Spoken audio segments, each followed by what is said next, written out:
નમસ્કાર, ધર્મલોકમાં આપનું સ્વાગત છે. હું છું કૃષ્ણા.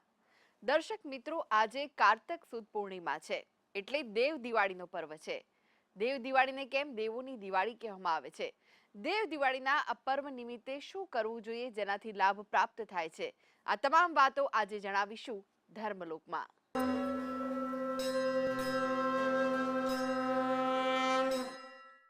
તો આ વિશે જ વધુ માહિતી માટે આપણી સાથે જોડાયેલા છે જાણીતા શાસ્ત્રીજી સ્નેહલભાઈ જોશી. સ્નેહલભાઈ, ધર્મલોકમાં આપનું સ્વાગત છે. જય ભગવાન. જય ભગવાન. સ્નેહલભાઈ, આજે કાર્તિક સુદ પૂર્ણિમા છે, દેવ દિવાળીનો પર્વ છે. કાર્તિક પૂર્ણિમાનું ખૂબ જ વિશેષ મહત્વ રહેલું છે.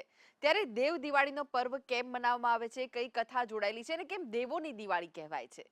પહેલી તો તમને બી દેવ દિવાળીની ખૂબ હાર્દિક શુભકામનાઓ. મારા દર્શક મિત્રોને દેવ દિવાળીની શુભકામનાઓ. અને આ દેવોની દિવાળી છે. દેવતાઓ જે દિવસે ભગવાનની આરાધના કરે છે એની આ દિવાળી બેન. જી.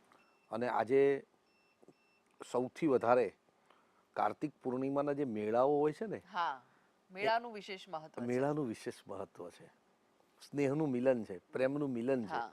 મિત્રો, જ્યારે ત્રિપુરાસુરનો ત્રાસ આ પૃથ્વી લોકની ઉપર વધી ગયો અને ત્રિપુરાસુરના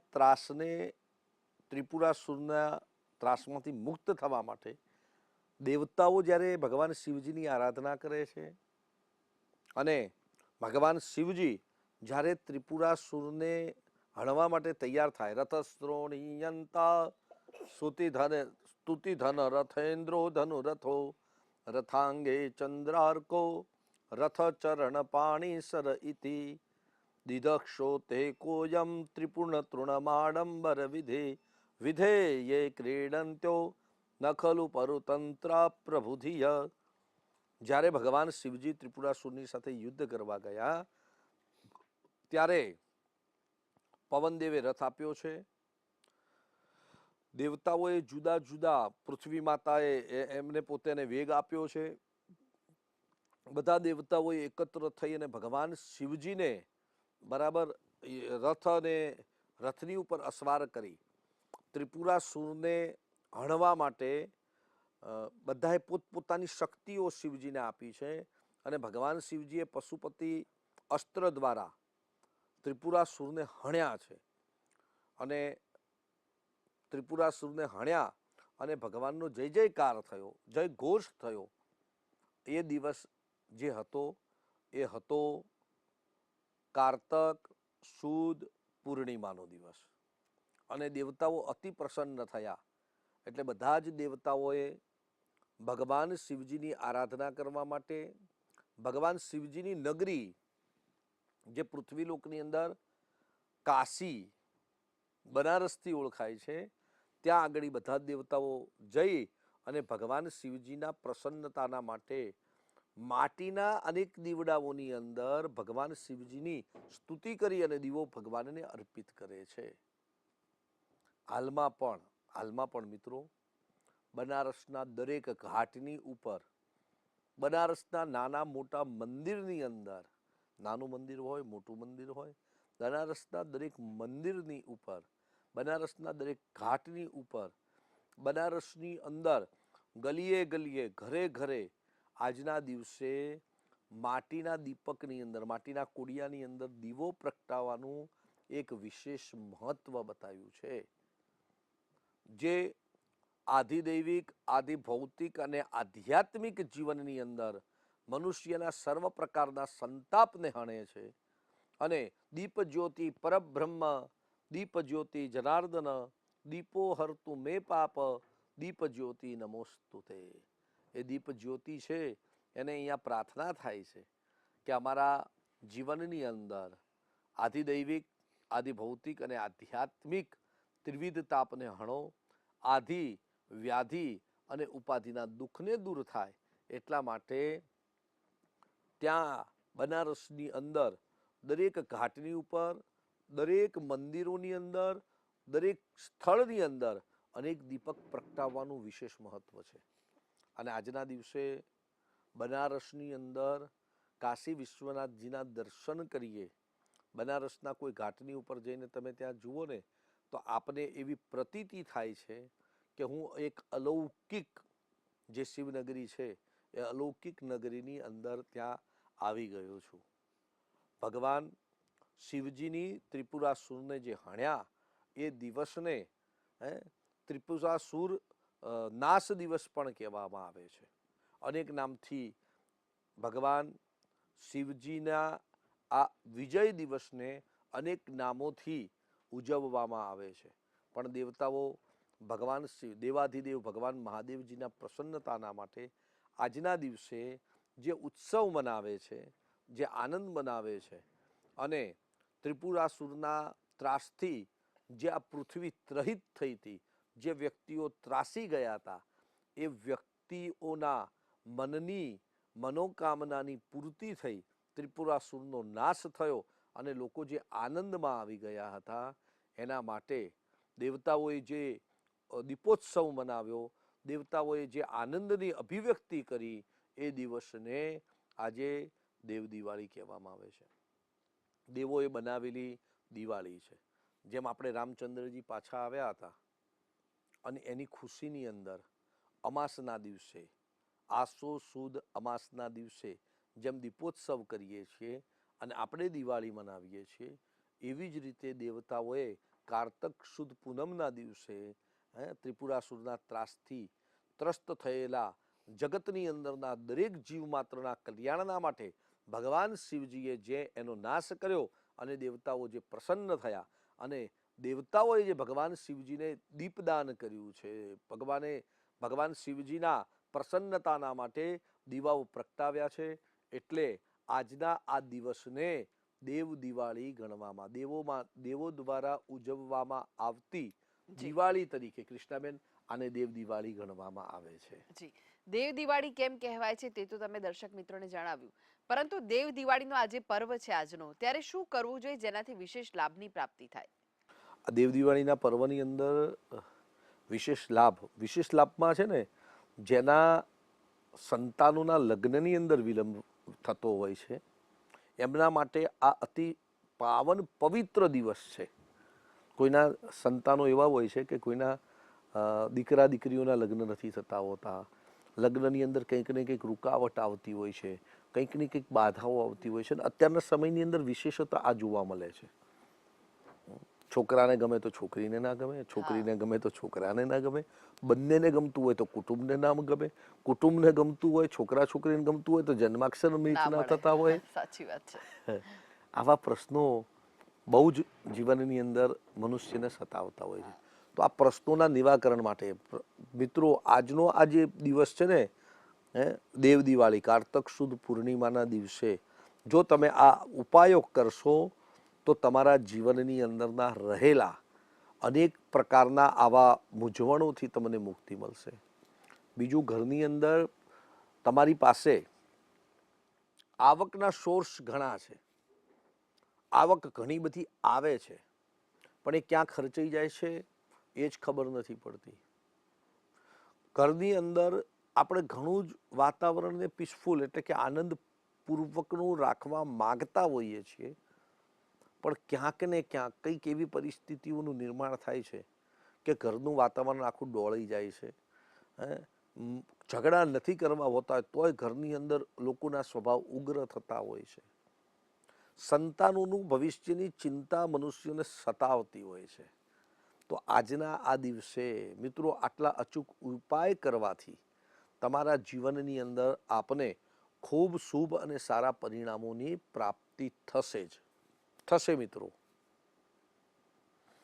જે સંતાનોના લગ્નની અંદર વિલંબ થતો હોય, સંતાનોના સપ્તમ સ્થાન જન્મ કુંડળીનું 7મું સ્થાન દૂષિત હોય અને દૂષિત સ્થાનના શુભકારીના શુભ પરિણામ માટે કારતક સુદ પૂર્ણિમાના દિવસે ભગવાન શાલિગ્રામજીની પૂજા કરી એમને તુલસીની સાથે એના લગ્ન કરાવી શાલિગ્રામજીને તુલસીની અંદર બિરાજમાન કરી અને જે વ્યક્તિઓ આ તુલસીજીને નિત્ય ધૂપ દીપ અને યથાશક્તિ જળ પંચામૃત અને તુલસી દળ અર્પણ કરે છે, એમના જે કંઈ વિવાહિક જીવનની અંદર આવતી તકલીફો છે, બાધાઓ છે, એમાંથી એમની મુક્તિ મળે છે.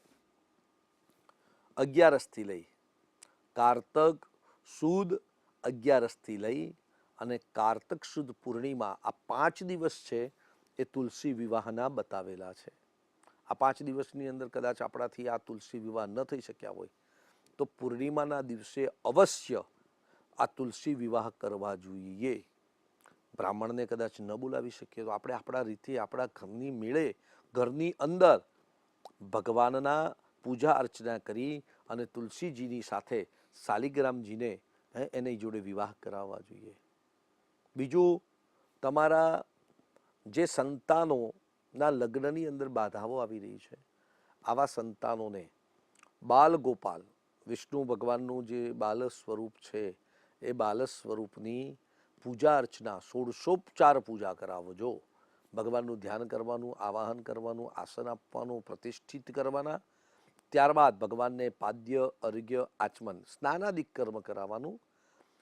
જુદા જુદા દ્રવ્યો વડે ભગવાનને ત્યાં પરમાત્માની પૂજાની અંદર પરમાત્માને બધું અર્ઘ્ય અર્પણ કરવાનું, પીવા માટેનું જળ અર્પણ કરવાનું, ચંદનવાળા જળથી સ્નાન કરાવવાનું, ત્યારબાદ સુગંધિત દ્રવ્ય વડે સ્નાન કરાવવાનું, પંચામૃત વડે સ્નાન કરાવવાનું, ભગવાનની ઉપર દૂધનો અભિષેક કરી ભગવાનને સ્નાનાદિક કર્મ કરાવી, નવા વસ્ત્ર અર્પિત કરી ભગવાનને સ્વચ્છ વસ્ત્રો પહેરાવી, ભગવાનને અલંકાર ઇત્યાદિ અર્પિત કરી, ભગવાનને તુલસી દલથી પૂજા અર્ચના કરી, ગંધ પુષ્પ અક્ષત પુષ્પ તુલસી દલ અર્પણ કરી, અબીલ ગુલાલ સિંદૂર હળદર અર્પણ કરી, ધૂપ દીપ નૈવેદ્ય ચડાવી, પુષ્પની માળા અર્પિત કરી, ભગવાનની જોડે ફળ અર્પિત કરી, પાન સુપારી અર્પિત કરી, ભગવાનની આ પૂજા જે સંતાનોના લગ્નની અંદર બાધા આવતી હોય એ સંતાનોએ ભગવાનની અવશ્ય પૂજા કરવી. અને પૂજા થઈ ગયા બાદ તમારા ઘરની અંદર જે તુલસીનું નાનું વૃક્ષ હોય, તુલસીનો છોડ હોય નાનો, તુલસીના છોડની અંદર તુલસીજીએ ત્યાં આગળ અવશ્ય દીવો કરવો. આસોપાલવ હોય તો આસોપાલવે દીવો કરવો. જે દેવ વૃક્ષ હોય, બીલીનું ઝાડ તમારે આજુબાજુમાં હોય, પીપળનું વૃક્ષ હોય, આસોપાલવ છે, આંબો છે, આંબળા છે, કેળનું ઝાડ છે, આવા જે દેવ વૃક્ષ છે એ દેવ વૃક્ષ નીચે દીવો કરવો. આ દીવા કર્યા પછી રાત્રિના સમયની અંદર ખુલ્લા આકાશની નીચે, હવે ઘણાનો પ્રશ્ન ઉપસ્થિત થાય છે કે મહારાજ અમારે તો ઘરે છે ને આકાશની નીચે દીવો કરવાનો, અમે ફ્લેટમાં રહીએ છીએ, ક્યાં કરવો? અરે ગેલેરીની અંદર એ ખુલ્લું આકાશ જ કહેવાય. બંધિયાર ઘર સિવાય તમે ખુલ્લા આકાશની નીચે એક ચંદ્રમાને દીવો અર્પિત કરો. તાંબાના કળશની અંદર જળ લઈ એ દીવો અર્પિત કર્યા પછી, સમજો મિત્રો, દીવો અર્પિત કર્યા પછી તાંબાના કળશની અંદર જળ લઈ અને એ જળનો અર્ઘ્ય ચંદ્રમાને અર્પિત કરો અને પ્રાર્થના કરો કે અમારા દાંપત્ય જીવનની સુખાકારીના માટે આ અમે તમને અર્ઘ્ય અર્પણ કરી રહ્યા છીએ. અમારી મનની મનોકામના હે પરમાત્મા તમે પરિપૂર્ણ કરજો. દીપદાન કર્યા પછી ચંદ્રમાને અર્ઘ્ય અર્પણ કરવું. સાથે સાથે મિત્રો, જેને દુઃખ દરિદ્રતા હોય, જેના જીવનની અંદર સંપત્તિ ટકીને ન રહેતી હોય, એમને પોતાના દરવાજા ઉપર બંને બાજુ, દરવાજાની બહારની બાજુ બંને બાજુ દીપદાન દીવા પ્રગટાવવા. મંદિરની અંદર, પોતાના ઘરની અંદર મંદિરમાં અવશ્ય દીપક પ્રગટાવવો. સાંજના સમયે ખુલ્લા આકાશની નીચે દીવો અર્પિત કરવો અને ચંદ્રમાને અર્ઘ્ય અર્પણ કરવો. આ વસ્તુ દરેક વ્યક્તિઓએ પોતાના આરોગ્ય માટે, ઘરની અંદર સુખાકારી માટે, ઘરની અંદર શાંતિ માટે, જે કોઈ વ્યક્તિ ભગવાનની આવી આરાધના કરશે, ચંદ્રમાને અર્ઘ્ય અર્પણ કરશે, દીપદાન કરશે, એના જીવનની અંદર ખૂબ શુભ અને સારા પરિણામ મળશે. સાથે સાથે મિત્રો,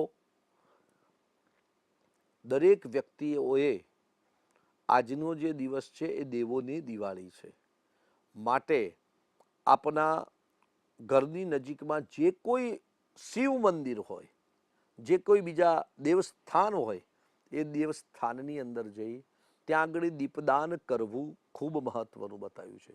દીપદાન કરવું જોઈએ. સંધ્યા સમયે નદી, તળાવ એની અંદર પણ દીપદાનનું આજનું વિશેષ મહત્વ બતાવ્યું છે. આજના કૃષ્ણાબેન, આજના કરેલા દીપદાનથી તમારા દેવંગત થઈ ગયેલા પિતૃઓ, આ જે કારતક મહિનો છે ને, એ આખો કારતક મહિનો ભગવાન વિષ્ણુનો બતાવ્યો છે. વિષ્ણુને સમર્પિત છે. અને દેવ પ્રબોધિની એકાદશી એટલે દેવ ઉઠી 11થી ભગવાન વિષ્ણુ છે એ ત્યજ્ય નિંદ્રા જગત્રય, જગતની નિંદ્રાનો ત્યાગ કરી અને જાગૃત થયા છે. અને નારાયણ છે ને લક્ષ્મીની સાથે બિરાજમાન થાય છે. એટલે લક્ષ્મી નારાયણની પૂજા આજના દિવસે કરવાનું એક વિશેષ મહત્વ બતાવ્યું છે. જી જી સ્નેહલભાઈ, તમે ધર્મલોકમાં ઉપસ્થિત રહ્યા દર્શક મિત્રોને દેવ દિવાળીના મહાપર્વની જે વિશેષ માહિતી અને માર્ગદર્શન આપ્યું તે માટે આપનો આભાર. જય ભગવાન. જય ભગવાન. તો દર્શક મિત્રો, તમે પણ આજના દિવસે લક્ષ્મી નારાયણની પૂજા આરાધના કરી સાથે જ દીપદાન કરીને પુણ્યનું ભાથું બાંધી શકો છો. આ સાથે જ આગળ જોઈશું વિશેષ રજૂઆત સુખની શોધમાં. તે પહેલા લઈએ વિરામ.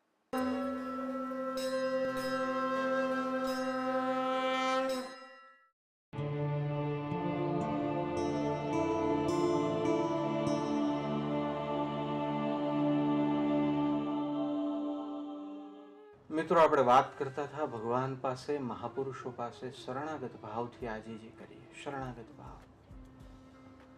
હે પરમેશ્વર, ભૂલ થઈ ગઈ. હવે ઘણાને આ શરણાગત ભાવ વિકસાવવામાં અત્યંત આડું પડે છે, બહુ આડું પડે છે. હું શરણાગત ભાવ, હું તો મોટો બોસ છું. અરે ભાઈ, માન લો કે તમે બહુ મોટા વ્યક્તિ છો, બિઝનેસમેન છો, 100 કરોડનો વેપાર કરો છો, પણ તમારી બધી મંજૂરીઓ માટે અધિકારીઓ સામે તો ઝૂકો છો ને. બહુ વિવેકથી મેરે સાહેબ જરા આ કરી દેજો. મોટા રાજનેતાઓ સામે તો ઝૂકો છો ને. કંઈક પરિસ્થિતિ એવી આવે તો પોલીસવાળા સામે તો ઝૂકો છો ને. તો ભગવાન અને મહાપુરુષો પાસે ઝૂકવામાં શું વાંધો? માની લો કે તમે કોઈ રાજનેતા છો તો વોટ માટે પ્રજા પાસે તો ઝૂકો છો ને. માની લો કે તમે અધિકારી છો, અનુકૂળતા માટે કદાચ કોઈ મોટા અધિકારી પાસે તો ઝૂકો છો ને. ક્યાંક ને ક્યાંક તો આપણે ઝૂકીએ જ છે. તો ભગવાન અને મહાપુરુષો પાસે ઝૂકવામાં વાંધો શું છે? કોઈ એવું ટણી કરતું હોય કે હું તો ભાઈ મારું માથું હંમેશા ઊંચું રાખું, કોઈની સામે ન ઝૂકું, તો એ ભાઈ બ્રહ્મા છે. બ્રહ્મા છે. આપણે ક્યાંક ને ક્યાંક ઝૂકીએ છીએ. એના કરતા ભગવાન અને મહાપુરુષોની પાસે ઝૂકીએ તો આપણા ફાયદામાં છે. આપણે અનંત કાળથી ઝૂકી ગયા છીએ આપણા દુર્ગુણોની સામે. આપણે અનંત કાળથી ઝૂકી ગયા છીએ વિકૃતિઓ અને વિષયોની સામે. આજ દિન સુધી પરમાત્માનો બરાબર શરણાગત ભાવથી સ્વીકાર કર્યો નથી. હે પ્રભુ, મને અપનાવો, મને ક્ષમા કરો. ખૂબ ભૂલો મારી, ખૂબ પાપ મારા. પ્રભુ, મારો આ મનુષ્ય ભવ એમને એમ વીતી રહ્યો છે. મહેરબાની કરો પ્રભુ, મહેરબાની કરો, કૃપા કરો. એમ ઝૂક્યા નથી. મોટા મોટા બાદશાહો, મેં હમણાં એક બાદશાહ વિશે વાંચ્યું, જાણીતો બાદશાહ, મુગલ બાદશાહ હતો. દીકરી બીમાર પડી તો કેટલો બધો એ ધર્મ કરવા માંડ્યો, એ પરવરદિગાર સામે ઝૂકવા માંડ્યો. જરૂર પડી ત્યારે આપણે ભગવાન સામે ઝૂકીએ એવું કેમ? અરે, કોઈનો એક્સિડન્ટ થયો, એ બહુ અત્યંત વિકટ અવસ્થામાં હતો, કઠિન અવસ્થામાં હતો, ત્યારે તમે કઠિનાઈ જાણીને ભગવાન સામે ઝૂક્યા. તમને ખ્યાલ છે કઠિનાઈ ને વિકટ અવસ્થા તો સતત અને નિરંતર છે. કયા ક્ષમે શું થાય, કયા સમયે તમારો અંતિમ સમય આવે તમને ખ્યાલ નથી. સતત ઝૂકતા રહો ભગવાનની સામે. આ મનુષ્ય બહુ પરમાત્મા સામે અને મહાપુરુષો સામે ઝૂકવા માટે મળ્યો છે, એના ચરણના દાસ થવા માટે મળ્યો છે. ઘણાને પાછા પ્રવચનો પણ પોતાની રીતે સાંભળવા હોય છે. ઘણાને એમ કે તમે ખાલી આમ રેશનલ વાત કરો તો આમ મજા આવે, આમ ઝૂકવાની ને એવી બધી. અરે ભાઈ, ઝૂકવું તો પડશે. સૌથી મોટી રેશનલ વાત એ છે પોતાનો એવો હું દૂર કરવો પડશે જે અજ્ઞાનથી ભરેલો છે, જે પહાડની જેમ જ્ઞાન વચ્ચે આવે છે. આ તો મેં પહાડ શબ્દ વાપર્યો. શાસ્ત્રોમાં તો એમ કીધું છે તરણાઓથી ડુંગર છુપાયો. એક તરણું આંખની સામે અહીંયા રાખી દો, આખું ડુંગર નહીં દેખાય. તરણાઓથી ડુંગર છુપાયો. આપણે તો મિત્રો આખું પહાડ ધરીને બેઠા છીએ પોતાના અહંકારને. તમારા અને પરમાત્મા વચ્ચે, તમારા અને સાચા સુખ વચ્ચે આવે છે કોણ? તમે પોતે. તમે પોતે. તમારા અને પરમ શાંતિ વચ્ચે, તમારા અને બ્રહ્મ સાક્ષાત્કાર વચ્ચે આવે છે કોણ? તમે પોતે.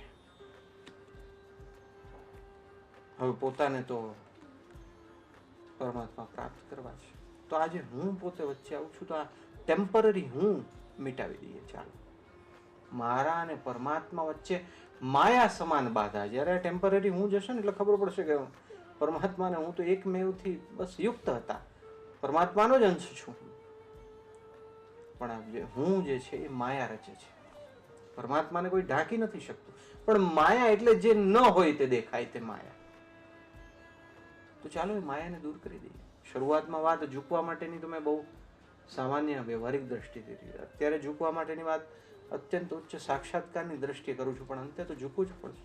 શરૂઆત થશે મા બાપને પગે લાગવાથી માંડીને, મહાપુરુષોને પગે લાગવાથી માંડીને, પછી પોતાના સાધના અવસ્થામાં પોતાનો સર્વ અહંકાર પ્રભુના ચરણે કરી દેવા.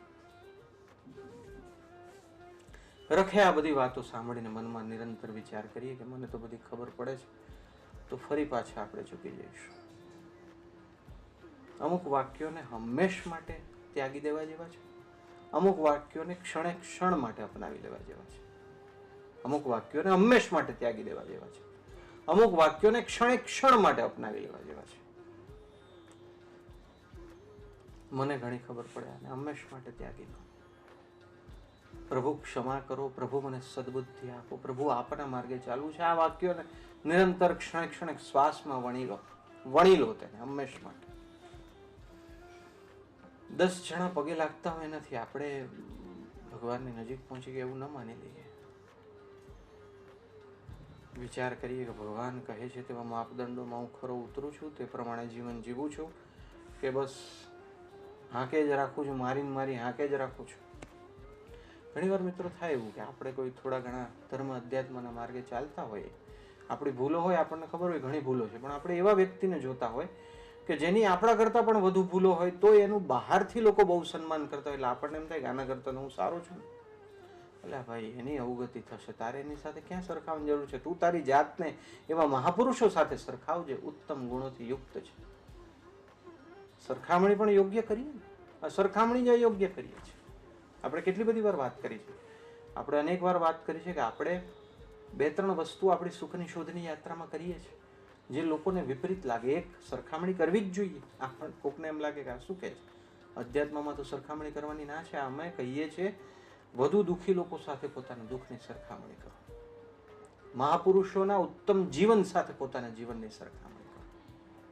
અધ્યાત્મમાં તો એમ કહેવાય કોઈની સાથે દુશ્મની ન કરવી. અમે તો એમ કહીએ છીએ કે દુશ્મની કરો, બરાબર કરો, જબરજસ્ત કરો, પોતાના અંદરના દુર્ગુણો સાથે દુશ્મની કરો. સહજ જીવન સત્ય તરફ જતું, સત્યને અપનાવતું, સત્યનું સદા પાન કરતું જીવન પોતાનું બનાવીએ. તમે એમ કહેશો એવું કરવું છે, હું સાચું કહું તમને ભાઈ, તમે પ્રવચન આપો છો, મને એવું કરવું છે, બહુ અવરોધ આવે છે, અમને તમારે જેટલી અનુકૂળતાઓ નથી. એટલે તમને એમ લાગે છે કે આ પ્રવચનો આપનારની બહુ બધી અનુકૂળતાઓ છે, હું પ્રવચન આપતો હોઈશ કે બીજો કોઈ પ્રવચન આપતો હશે, એમના જીવનમાં બહુ બધી અનુકૂળતાઓ હશે અને ધર્મ કરી શકતા હશે. ના ના ના, પ્રતિકૂળતાઓ આપણા બધાના ગયા જન્મના પાપે કરીને આપણને મળી છે. હવે પ્રતિકૂળતાઓનો અનંત કાળ માટે નાશ કરી દેવા માટે, ભવનો નાશ કરી દેવા માટે, જ્યાં પણ પરમાત્મા આપણને જે સ્થિતિમાં હોઈએ મૂકે, તો આપણા કર્મ જ આપણને મૂકે છે, પરમાત્મા નથી મૂકતા.